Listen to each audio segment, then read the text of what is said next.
पाणी धो धो पाणी नारळ फुटलेला आहे.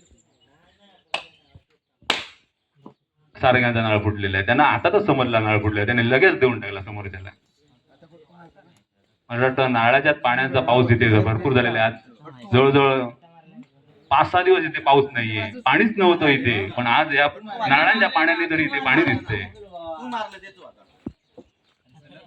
आज आज हे नारळ भैमुगात लढवले गेले असते तर भैमुगाला पाणी मिळालं असतं.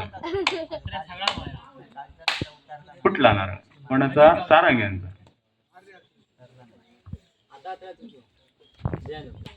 आणि तो फुटलेला आहे. फुटला म्हणजे त्याला चांगलं म्हणता येणार नाही. नंतरचा नारळ सारंग्यांचा. पारकर विरुद्ध चव्हाण. नारळ काय फुटलेला नाही, एकही नारळ फुटलेला नाही, मी सांगतो. आणि हा आता पारकर यांचा फटका सारंग्यांनी देऊन टाकलेला आहे. घेऊन टाक. फुटला नारळ, शेवटचा नारळ शिल्लक. पुढचा फटका आणि जय बजरंग फुटला.